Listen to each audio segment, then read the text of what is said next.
안녕하세요. 미카의 심리상자입니다. 자금성은 한자로 금할 금자를 사용하고 영어로 forbidden city인 것을 보면 알겠지만 황제의 허락 없이는 들어갈 수 없는 구역이었습니다. 그것은 베이징으로 천도한 명나라 영락제의 지시로 영락제 제위 중 14년 만에 지어져 이후 명청 황제 20여 명의 거주지이자 집무실이 있는 권력의 중심지였습니다. 달리 자금성은 980채의 건물과 약 9,000개의 방을 가진 인류 역사상 최대 규모의 궁으로 웅장함과 호화로움을 자랑하고 있습니다. 그런데 오래전부터 자금성과 관련된 매우 독특하고 흥미로운 사실들이 전해집니다. 5가지로 나누어 보았습니다. 첫째, 자금성 설계자들이 애초에 자금성의 화장실을 계획하지 않았기 때문에 자금성에는 화장실이 없었습니다. 이유는 1차적으로 고정된 화장실을 만들 경우 분유를 제때 처리하지 못해 여름에 파리가 날아다니고 악취가 진동할 것을 우려해서였습니다.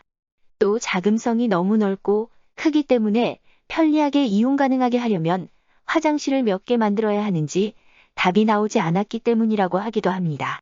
결국 이 문제는 개개인이 알아서 해결할 수밖에 없었는데 황제는 관실이라는 공간에서 폭신한 재가 깔린 관방이라고 하는 변기를 사용하여 해결했고 즉시 환관들이 처리했습니다.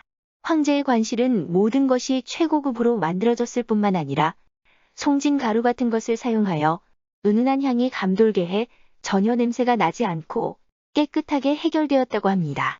그렇다면 일부 특혜층 외에 궁녀와 환관을 비롯하여 성에 거주한 10,000명 가까운 사람들은 생리적 욕구를 어떻게 해결했을까요? 그들은 정실이라는 작은 공간에서 해결했는데 만약 자금성 궁의 홀 한쪽에 빈 공간이 있는 것을 발견한다면 그곳이 정실로 이용되었을 가능성이 높습니다. 그들은 그곳에서 의자와 공통을 사용하여 보리를 본 다음에 매일 밤 정해진 곳에 가져다 부었고 인부들이 일정한 간격으로 그것을 성 밖으로 내놨습니다. 그렇게 하는데 많은 인력이 요구되었지만 분유가 성 안에 남아있지 않아 사시사철 고약한 냄새 걱정을 할 필요가 없었습니다. 황실에서 사용했던 변기는 기본적으로 박달나무로 만들어졌고 앉는 곳에 쿠션이 있었습니다. 위 사진의 것은 서태후가 사용한 것으로 백단향으로 만들어진 것입니다. 그런데 이후에 위안 스카이가 서태후의 생일에 장인에게 특별히 주문하여 만든 서양식 것과 흡사한 변기를 선물했는데 서태후가 매우 흡족해했다고 합니다. 변기를 생일 선물로 줄 수 있나 하겠지만 당시 이런 좌식 변기는 신문물이었고 서태후가 신문물을 좋아했기에 가능했던 것으로 보입니다. 아무튼 이후에 위안스카이는 승승장구했습니다. 그리고 자금성이 고궁박물관이 된 지금은 화장실이 설치되어 있습니다.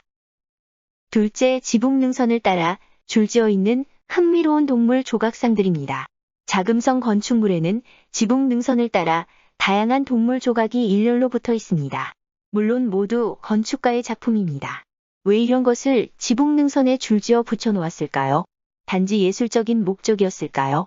이것들은 자금성을 지킨다는 전설에 등장하는 상서로운 동물들로 제일 위에 있는 것이 입을 벌린 용이고 봉황, 사자, 천마, 해마, 페가수스 등이 그 아래쪽에 있습니다. 제일 아래쪽 처마에 가장 가까운 곳에 있는 독특한 조각상은 불사조를 탄 불멸의 존재라고 합니다. 지붕능선마다 동물 조각의 개수는 최소 하나, 최대 9개로 규정에 따라 홀수로 배열되었습니다. 이것들은 수호신 외에도 기능이 있었는데 능선 하단의 타일을 더 견고하게 고정시키고 빗물 침식, 누수 및 균열을 방지하는 역할을 했습니다. 한마디로 예술성과 기능성의 절묘한 결합이었습니다. 셋째, 새들조차 앉지 못하게 했다고 하는 자금성 지붕에 대한 것입니다. 황제의 거주지인 자금성은 언제나 청결하고 엄숙한 분위기를 유지해야 했기 때문에 축조할 때 많은 요인들이 고려되었습니다. 심지어 새들과 동물까지 통제를 했는데 새가 건물 지붕에 앉아 똥을 싸거나 둥지를 트는 일이 없도록 새들이 발톱으로 움켜잡지 못하게 용마루 폭을 넓게 만들었고 지붕 꼭대기에서 처마 끝으로 내려오는 능선을 급경사로 만들었습니다. 그리고 지붕 위에는 골을 만들어 노란 유약을 발라 황금처럼 빛나고 매끄럽게 했습니다. 새들이 미끄러워 앉지 못하게 했을 뿐만 아니라 공중에서 똥을 싸는 경우 골을 따라 내려오게 하여 지붕이 오염되지 않도록 한 것입니다. 바닥으로 굴러떨어진 새똥은 환관들이 재빨리 치웠습니다.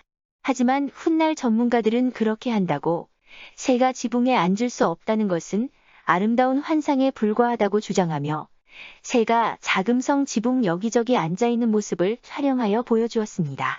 동시에 그들은 자금성 지붕 위에 풀이 자란 것을 보여주며 씨앗이 바람을 타고 날아온 것일 수도 있지만 새가 그 위에 앉아 배설한 것일 수도 있다고 했습니다.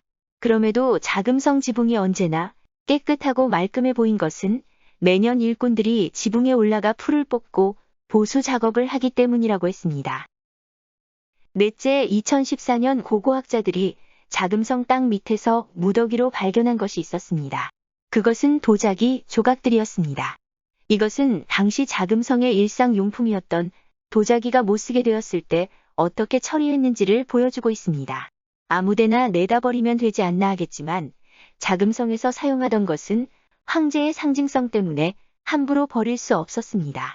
그런데 도자기는 태울 수 있는 것도 아니고 자연적으로 분해되는 것도 아니었기에 고고학자들은 가루로 부수는 방법으로 처리했을 것으로 추정해왔습니다. 그런데 알고 보니 자금성 땅 속에 광범위하게 매장함으로써 해결한 것입니다. 깨진 도자기들을 하나하나 분류한 결과 명청시대에 가장 많이 사용된 도자기를 알 수 있었는데 황실이 선호하는 노란색을 비롯하여 색이 다양했지만 가장 많은 것은 예상 밖의 청화백자였습니다. 다섯째, 청황제들의 자금성 선호도에 관한 것입니다. 청황제들 중에서 특히 강희제, 옹정제, 걸륭제는 자금성을 별로 좋아하지 않았다고 합니다. 세 황제는 자금성 밖에 장춘원이나 원명원, 그리고 이화원 같은 황실 별궁을 만들어 1년의 거의 절반 이상을 자금성 밖에서 머물기를 좋아했습니다.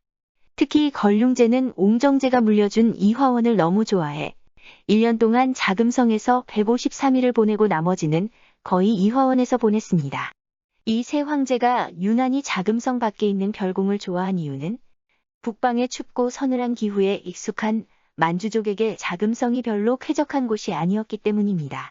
특히 베이징의 여름은 견딜 수 없을 정도로 더운데 자금성은 공기 순환이 되지 않아 여름만 되면 용광로가 되었다고 합니다. 서태후도 마찬가지였는데 통역사였던 유덕령에 따르면 서태후는 폐쇄적인 자금성을 싫어해 때만 되면 여름 별궁인 이화원으로 가서 장기간 그곳에 머물렀습니다.